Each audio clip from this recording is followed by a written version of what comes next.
Salutare lume, eu sunt YouTuberul Nebun și am venit cu o nouă serie numită Laboratorul Minecraft, în care învățăm să facem porțiuni și alte chestii din Minecraft. Păi ce vom învăța astăzi e cum să vindecăm un tip de ăsta infectat. Prima oară facem un golden egg. Așa. Apoi facem un brewing stand. Și noi deja avem. Știi ce, îl luăm pe ăsta. Și îl punem pe ăsta, să știi că e mare diferență. Apropo, dacă mă întrebați cum fac asta, spun pe crafting și să nu intru în el, țin pe shift. Și am uitat să-mi ia ceva. 3 water de ăștia și un nether wart. Dacă vă întrebați ce este tot inventarul de aici, este de la Too Many Items. Da. Ce vom face în această serie? Vezi tot acest zid cu porțiuni. Ei bine, asta va fi. Acum vă învăț ăsta, cum să-l vindecați. În următorul episod, de exemplu, vă voi învăț, le voi lua pe rând 2-3 porțiuni pe fiecare video. Știți? Stați să văd asta de care Swiftness. Ok. Și acum vă voi învăța de aia de slăbiciunea asta de care Invisibility. Asta unde a căzut? Slowness. Asta. Bun, și le întoarcem așa în jos. Bun, ne-a dat asta. Punem niște gunpowder. Și acum scăpăm și de asta. Texture pack cu Redcraft. Mă bruin, suntem prost. De ce mi-am descărcat Too Many Items? Pentru că îmi place. Îmi place cum îi rup. Cu enchanturi de level 120. Bun. Acum că a terminat, îi dăm cu de asta și vedem că a slăbit. Îi dăm un golden apple și începe o mică animație. Vedeți, începe să tremure. Îi este foarte frig. Tremură cât poți. O să mori dacă nu-mi dai ceva bun. Auziși? O să mori dacă nu-mi dai ceva bun. Și plășc. Și plășc. M-a luat. Bă, am luat și sabia. Îl rup. Ești rup, băiete. Tu mi-ai luat sabia. Loca.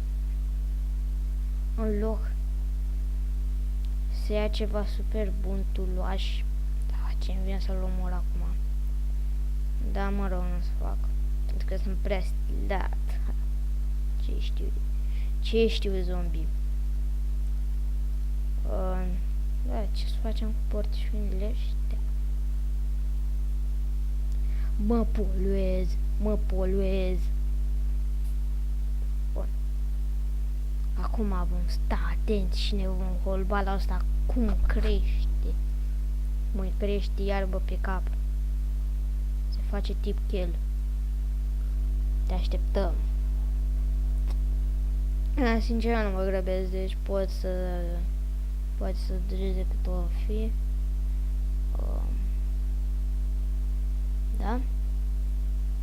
Până atunci, uitați-vă și a 8-a minune a lumii.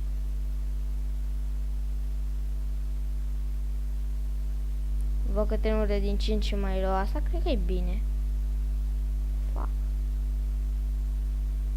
trebuie să postez neapărat o mică parodie pe care am făcut-o eu cu niște prieteni și ne-am distrat super mult la ea.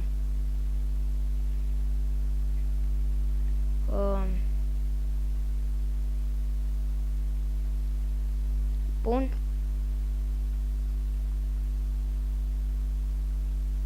Mă întreb cât o mai ține.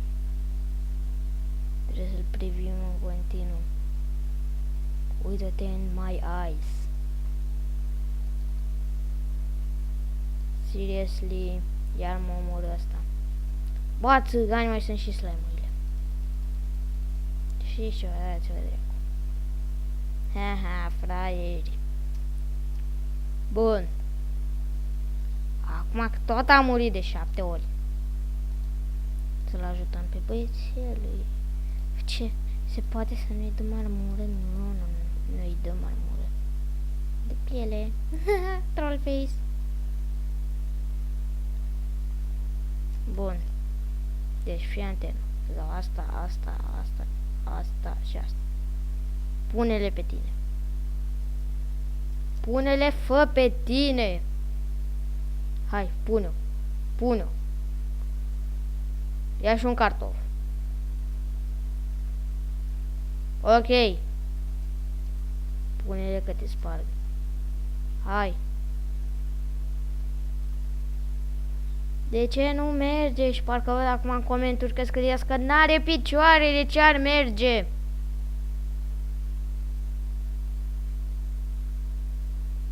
Da. Dar te vindeci în paștilii, mătii.